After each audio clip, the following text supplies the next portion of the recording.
Bonjour à tous, ravi de vous retrouver pour cette nouvelle page d'actualité en Savoie-Mont-Blanc. Voici les titres que nous allons développer en ce lundi 7 novembre. La neige a fait son apparition en Savoie-Mont-Blanc. Une bonne nouvelle pour les stations, mais également pour l'entreprise Snow Leader, spécialisée dans la vente en ligne de matériel de sport outdoor. Nous sommes allés à leur rencontre. Et puis nous irons ensuite à Chambéry à la rencontre d'un passionné des pompiers. Gilles Lowers collectionne tout ce qui touche de près ou de loin à cet univers. Il possède plus de 10 000 objets chez lui, vous le verrez. Mais on débute donc ce journal avec bien évidemment des images de neige. Le paysage s'est blanchi un peu partout en Savoie-Mont-Blanc. Du côté de Val Thorens, il est tombé 50 cm à 3000 mètres d'altitude.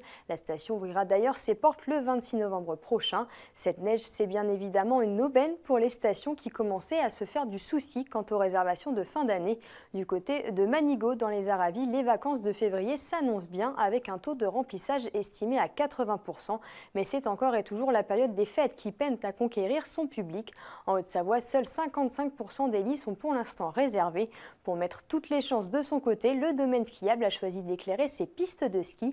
Un choix qui semble avoir fait ses preuves. On écoute le directeur de l'Office du tourisme. Il répond à Emmanuel Jaude. On est bien, ça approche, j'ai envie de dire que ça brûle. Ces premières neiges pour nos stations sont vraiment importantes, hein, bien évidemment. Ça permet de susciter l'intérêt de nos vacanciers. Puis on espère bien évidemment provoquer l'acte d'achat de séjour, c'est quand même important hein, pour nos remontées mécaniques, pour notre office du tourisme. Et puis alors ça on le verra naturellement au cours des prochains jours, au cours des prochaines semaines, mais peut-être, on va savoir, peut-être qu'on pourra commencer la saison plus tôt que prévu, notamment peut-être le week-end du 3 décembre ou le week-end du 10 décembre. On a ce petit plus, effectivement Manigot possède le plus grand domaine de ski nocturne des Pays de Savoie, c'est-à-dire Savoie et Haute-Savoie. L'hiver dernier, nous avons eu 25 000 skieurs qui sont venus skier en nocturne, ce qui représente 152 000 passages. Donc c'est énorme, hein. C'est un plus incontournable pour nous. C'est une augmentation de 40% par rapport à l'hiver précédent. Le ski nocturne, ce n'est pas un joujou, c'est vraiment un produit à part entière. Alors pour nous, pour les remontées mécaniques, ça permet bien évidemment de vendre des forfaits en plus. Mais également pour notre école de ski, ça lui permet de proposer des cours de ski en nocturne. Et puis quant à nous, au niveau de l'Office du tourisme, on fait, vous imaginez, des soirées enchantées, on va le dire ainsi, au sommet du domaine skiable. Et il y en a d'autres pour qui l'apparition de la neige est synonyme de bonnes nouvelles. L'entreprise Haut-Savoyarde Snow Leader, spécialisée en matériel de sport outdoor et dans les starting blocks. Ski alpin et autres raquettes sont prêts à l'envoi. La société espère d'ailleurs augmenter son chiffre d'affaires. Olivia Boisson est allée à la rencontre des équipes qui, vous allez le voir, ne manquent pas d'idées pour fidéliser les clients. La neige arrive et les commandes affluent chez Snow Leader. Créée en 2009, cette entreprise spécialisée en articles de sport outdoor enregistre aujourd'hui un chiffre d'affaires de près de 13 millions d'euros hors taxes. Les 42 salariés inaugurent cette saison dans leurs tout nouveaux locaux de 3000 m². Ce que ça a engendré, c'est déjà plus de confort et de bien-être pour toute l'équipe. Les locaux dans lesquels on était à Alex, on est arrivé en 2009 quand on avait recruté notre premier employé. L'année dernière on était 35, donc forcément dans le même local on se marchait un peu les uns sur les autres. On espère rester ici entre au moins 5 à 10 ans. Donc clairement on a une volonté de croissance par an qui est de l'ordre de 20 à 40% en fonction de comment la saison va se dérouler. Si ces nouveaux locaux permettent un bien-être évident des salariés, il facilitera aussi l'envoi des quelques 2000 commandes journalières des clients. Ce sont plus de 12 000 références qui sont stockés en Haute-Savoie. Ça nous permet d'avoir plus de stock à la fois sur les références qui fonctionnent le mieux et d'avoir un référencement plus large pour des clients qui cherchent des produits atypiques, exotiques qu'on a du mal à trouver dans le commerce traditionnel. Et si Snow Leader propose des produits exotiques à ses clients, il leur offre aussi des produits purement savoyards. Cela fait 8 ans que les clients français et étrangers peuvent recevoir, à partir d'un certain montant d'achat, des produits tels que du reblochon, saucisson ou autre pinel. Snow Leader, c'est 100% au savoyard, avec la croix de Savoie, effectivement.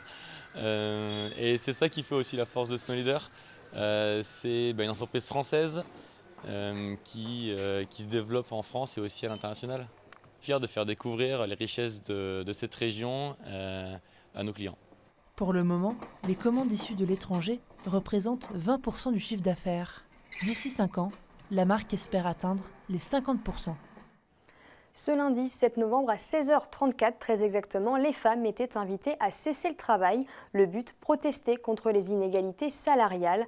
En France, les femmes salariées gagnent en moyenne 15,1% de moins que les hommes. C'est le collectif féministe Les Glorieuses qui a lancé cet appel.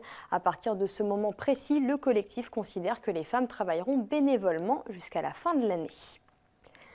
Un mot de politique, Lionel Tardy, député de la 2e circonscription de Haute-Savoie, a tenu à réunir la presse à l'occasion de l'organisation des primaires de la droite et du centre.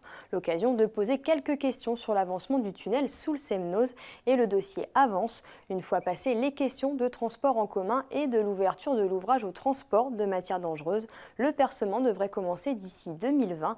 Un projet qui, je vous le rappelle, coûterait 128 millions d'euros. On écoute Lionel Tardy au micro d'Emmanuel Jaude. Demain, il n'y aura pas moins de véhicules, il y aura du transport en commun un peu plus, mais on aura toujours des véhicules, ils seront la plupart électriques, donc on n'aura plus les problèmes de pollution qu'on a aujourd'hui, mais il faudra qu'on ait malgré tout des infrastructures pour ces véhicules, et le tunnel rentre dans ce cadre-là. Le dossier avance puisque la maîtrise d'ouvrage, comme je l'ai expliqué, est assurée par le département, donc on a déjà tranché entre l'État et le département, c'est le département qui est en charge de ce dossier et qui le financera, puisqu'on sera sur le principe d'un tunnel gratuit. Donc aujourd'hui, les études techniques ont été lancées, les acquisitions foncières aussi, et donc on va vers l'idée d'un début de percement du tunnel en 2020. Donc les choses avancent et moi, mon travail en tant que parlementaire, encore une fois, c'est le département qui est chef de file sur ce dossier, mais c'est de faire en sorte qu'on respecte les délais qui ont été donnés. Et donc je travaille avec le président du département et son exécutif dans ce sens-là pour faire en sorte qu'enfin on apporte une solution à ce dossier emblématique de la 2e circonscription. On termine ce journal avec un portrait insolite. Beaucoup de petits garçons rêvent souvent de devenir pompiers. Gilles Lowers, lui, a décidé de consacrer sa vie aux pompiers. Ce chambérien de 50 ans collecte tout ce qui peut se rapprocher de près ou de loin à cet univers. Sa collection s'élève aujourd'hui à près de 10 000 pièces et fait sa fierté. Sébastien Germain s'est rendu dans ce petit musée du côté de Chambéry. Voilà.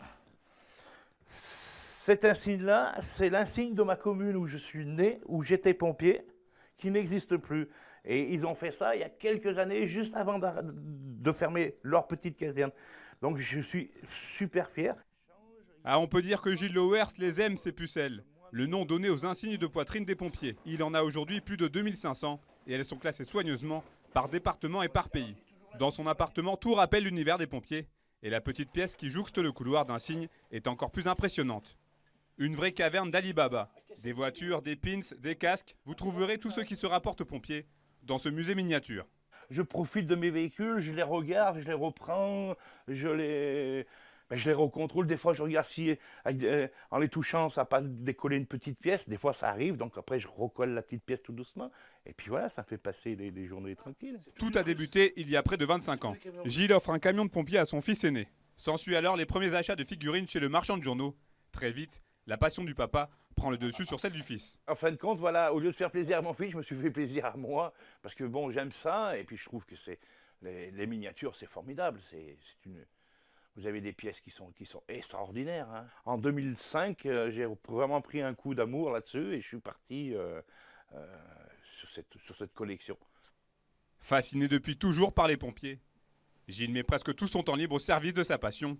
Et son travail de chineur lui demande une vraie organisation. 90% de mon matériel, c'est vide-grenier, braderie. Et puis, une partie échange. Quand j'ai des doubles de matériel et tout, on fait pas mal de troc. Et derrière cet amour inconditionnel, il y a avant tout un profond respect pour le métier de pompier. On a besoin d'un pompier. On peut pas faire comme on fait maintenant aujourd'hui, d'embêter les pompiers et tout ça. Ça, je suis absolument fou là-dessus. Ils ont eu des matériels formidables dans le temps et ils ont du matériel formidable maintenant. Fabricant de rideaux de camions de pompiers pendant des années, Gilles Lowers n'espère qu'une chose, que ses enfants reprennent le flambeau de son petit musée. C'est la fin de cette édition. Merci à tous de l'avoir suivi. On se retrouve juste après ce journal pour l'invité de la rédaction. Il sera question de politique et des primaires de la droite et du centre. Après, dans 15 minutes, ce sera Sébastien Germain pour Sport 8. N'oubliez pas non plus notre site internet 8montblanc.fr. Belle soirée et à demain pour encore plus d'actu en Savoie-Mont-Blanc.